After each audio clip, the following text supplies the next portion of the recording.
বাংলাদেশের জন্য খুবই বড় একটা সুখবরের সন্ধান পাওয়া গেছে। বার্তাটা এসেছে ভারত থেকে এবং সেই বার্তাটা জ্বালানি সংকটকে কেন্দ্র করে। আমরা 2 দিন আগেই দেখেছি বাংলাদেশের অর্থমন্ত্রী, অর্থ এবং পরিকল্পনা মন্ত্রী আমির খসরু মাহমুদ চৌধুরী তিনি ভারতের যে রাষ্ট্রদূত প্রণয় ভার্মা তার সঙ্গে মিটিং করেছেন এবং ভারতের কাছে আবেদন জানিয়েছেন অতিরিক্ত জ্বালানি তেল, ডিজেল যেন ভারত দেয়, অন্তত 50,000 মেট্রিক টন অতিরিক্ত তেল যেন দেয়।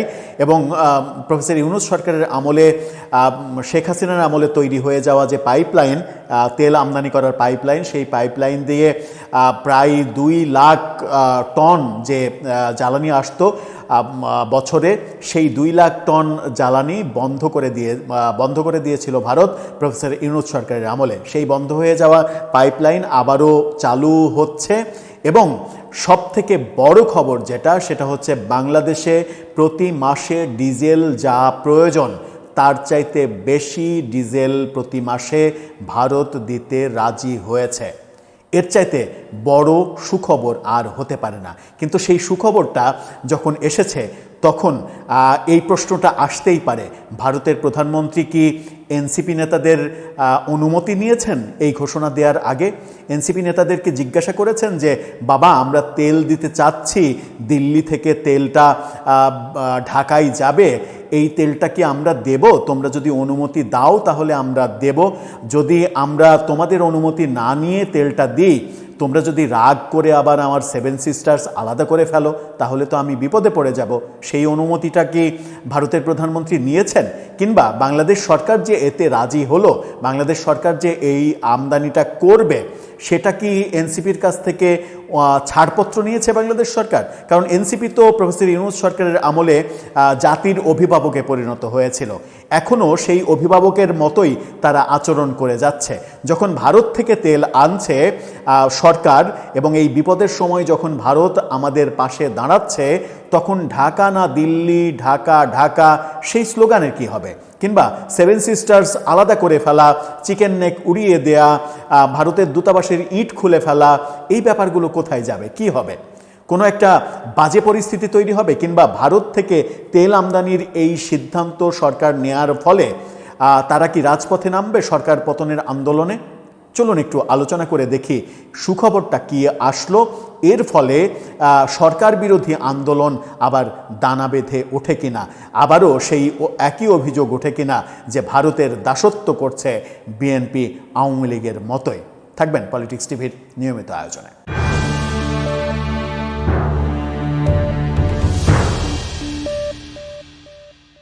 দর্শক, বলছিলাম ভারত থেকে সুখবর এসেছে এবং বিএনপির নতুন সরকার চমৎকার একটা সুরাহা বের করেছে।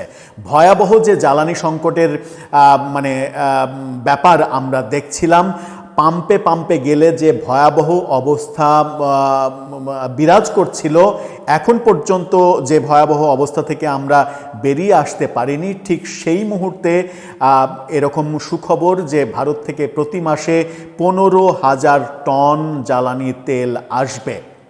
এর চাইতে ভালো খবর আর হতে পারে না। 71 টেলিভিশনের শিরোনামটা দেখে নিন, সেখানে বলা হচ্ছে যে জ্বালানি সংকট মোকাবেলায় প্রতি মাসে 15,000 টন তেল দেবে ভারত। দেশে চলমান জ্বালানি সংকট মোকাবেলায় প্রতি মাসে 15,000 টন জ্বালানি তেল দেওয়ার প্রতিশ্রুতি দিয়েছে ভারত। এরই মাঝে 2টি জাহাজে করে 30,000 টন ডিজেল দেশে এসে পৌঁছেছে। 30,000 টন অলরেডি চলে এসেছে। সচিবালয়ে বিদ্যুৎ, জ্বালানি এবং খনিজ সম্পদ প্রতিমন্ত্রী অনিন্দ ইসলাম অমিত এই তথ্য নিশ্চিত করেছেন। প্রতিমন্ত্রী জানান, বর্তমানে জ্বালানির বাজার নিয়ে কিছুটা অস্থিরতা থাকলেও এখনই তেলের দাম বাড়ানোর কোনো পরিকল্পনা নেই। বাংলাদেশের চীনের রাষ্ট্রদূতের সঙ্গেও তিনি জ্বালানির সংকট নিয়ে আলোচনা করেছেন। মধ্যপ্রাচ্যে যুদ্ধের যে প্রভাব, সেই প্রভাবকে কাটিয়ে ওঠার জন্য এই সিদ্ধান্ত নেওয়া হয়েছে। ভারত তাতে রাজি হয়েছে এবং 30,000 টন ডিজেল অলরেডি চলে এসেছে বন্দরে। এই যে খবরটা, এই খবর যখন তৈরি হলো, এই খবর যখন আমরা পাচ্ছি কিংবা এই খবরকে যখন আমরা উপভোগ করব, এরকম ভাবনা মাথার মধ্যে আসছে, তখন ওই প্রশ্ন, যে প্রশ্ন ইন্ট্রোতে করেছিলাম, ভারত এই সিদ্ধান্ত, প্রণয় ভার্মা মানে নরেন্দ্র মোদীর প্রতিনিধি হিসেবে তিনি কি এনসিপির সঙ্গে মিটিং করেছেন, মিটিং করে অনুমতি নিয়েছেন, অনুমতি নিলে কি লিখিত অনুমতি নিয়েছেন যে ভারত এই মর্মে তেল পাঠাতে পারবে, তারা ছাড়পত্র দিল? কিংবা বিএনপির এই যে জ্বালানি প্রতিমন্ত্রী তিনি বললেন, কিংবা জ্বালানি মন্ত্রী টুকু ভাই তিনি যে সিদ্ধান্ত নিয়েছেন, তিনি কি এনসিপি নেতাদের অনুমতি নিয়েছেন? অনুমতি না নিলে তো বিপদ। কদিন পরেই তো তারা বলবে যে বিএনপি ভারতের দালাল, বিএনপি ভারতের দালালি করছে, দাসত্ব করছে, দেশ বিক্রির চুক্তি করছে ভারতের সঙ্গে, বিএনপি সরকারের পতনের আন্দোলন করো।